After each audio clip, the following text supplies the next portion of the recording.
Hi, this video is an analysis of a short game between K.Daniels-A.Perkins, my daughter, and Keith Daniels at the 2012 Southern California Chess Federation grade level state championship. Both players were in the K1 section at the time, so I guess they were probably 5 years old, probably 5 years old. But there were separate championships, even though the K and the 1 kindergarten and the first grade sections were together. There were separate championships, and Adriana and Keith were both in kindergarten at the time, so they were vying for that title. Keith actually had a 1-point lead going into the last round, so he was already guaranteed a share of the title. He only needed to draw in order to win the title outright. Even if he lost, he would still tie for first. I believe Jayani Peterson was also guaranteed 3 points because she had a full point bye in the last round there. Okay, getting to the game, Keith had the white pieces. He was rated about 750 or 760 at the time. Adriana was rated 105, and that doesn't mean too much because at that age and at those rating levels, ratings don't mean very much because players can just improve really fast and gain hundreds of points in strength in very little time. Okay, without further ado, we'll get to the game here. Keith opened up with the very standard move 1e4, and Adriana replied with equally standard 1e5. That might be the most popular move at the lower levels. Maybe 1c5, the Sicilian, is equally or more popular at the higher levels. Keith played what is probably the best move in the position, knight f3, hitting the e5 pawn, which Adriana defended with knight c6. And here Keith made a choice that defines kind of the overall system of the opening he wants to play, which was bishop c4. There are other moves. Bishop b5 is possible. That's called the Spanish or Ruy Lopez. d4 is possible on move 3. That would be called a Scotch. And there are some other options like c3 is a Ponziani, but we won't go into those.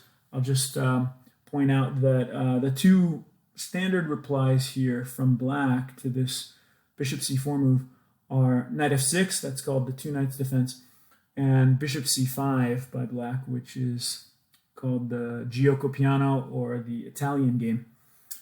But Adriana played knight d4 in this game, so we're in kind of unusual territory here. It's not a very good move, that's why the move is rare, but it does offer white an interesting choice between trading on d4 on the one hand and taking the free pawn on e5. In the second case, taking the pawn, it allows white to get a double attack on f7, and so maybe that's why Keith decided to go ahead and take the free pawn on e5 with the threat on f7. But it turns out black has this nice move, queen g5, which does not deal with the f7 problem, but it does create a small problem for white on g2.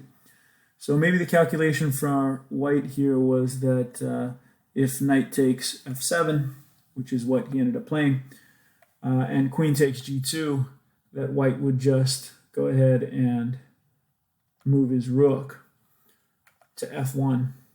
Another line, not so good for white, would be if white went ahead and, instead of moving his rook, just allowed black to take the rook on h1. So rook for rook is what it looks like at first glance, but you know, this is not great for white because even though it's not checkmate, white has bishop f1. The white king's going to end up moving possibly after a move like knight f3, and then since queen takes f3 would not be great for white, then maybe king e2, and you know, h2 is hanging and so forth. So Keith went for the knight f7 move, but he did not want to take on h8 just yet. He moved his rook to f1. So that solves this major piece problem, but it drops the pawn on e4, which Adriana took. And now the question is, how does white get out of check? Well, some people call this the ABCs of getting out of check. A stands for move away. That's not a possibility for white. B means blocking. There are a couple of possibilities there. And C means capturing. Well, there's no option C because there's no piece that can capture that black queen. So we're looking at the blocking options, and it looks like there's just queen e2 and bishop e2 is the other option. Let's look at queen e2 first. Sorry. Here, if we look at queen e2 first, you'll see that that's not really a queen trade on the open e-file. That's just going to be knight takes e2. And whatever white does, let's just say if white takes the rook on h8, then there's going to be some bad loss of material because the bishop's hanging on c4 and discovered checks. Black has a lot of options.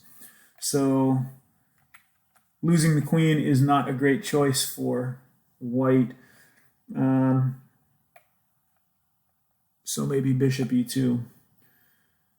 Well, some people might look at knight c2 here.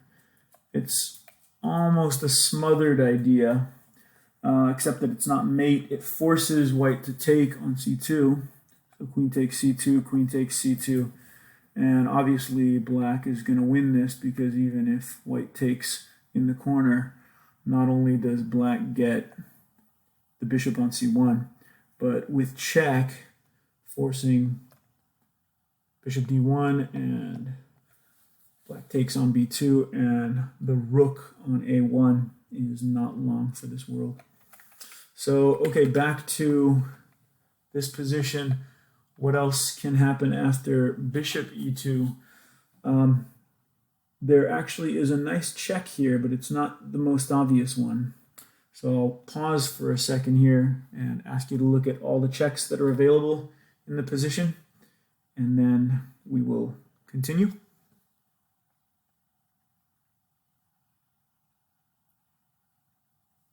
Okay, I hope you found the right move. It's not knight c2, it's not queen takes e2, it's knight f3.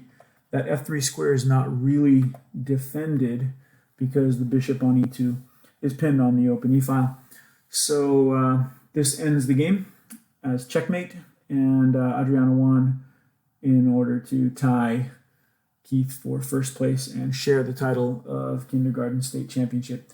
So I won't say that that was the most high quality game, but it was interesting, and I don't know if the players were too concerned about the outcome, but it was given a write-up in US Chess Online, or Chess Life Online, I should say. The article there is going to be linked in this video, and I think it was written by the father of Gianni Peterson, even though he used a pseudonym, something about Baron Nimzovich.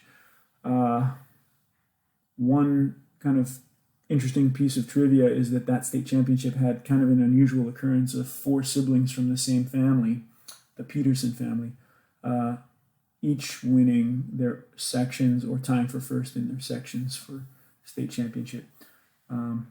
Adriano won this section, and my son Joaquin won the second grade section, so I guess you could call that 6 siblings from 2 different families. At the 2012 Southern California Chess Federation State Championship in Irvine, California. I hope you enjoyed this, and catch you in the next video.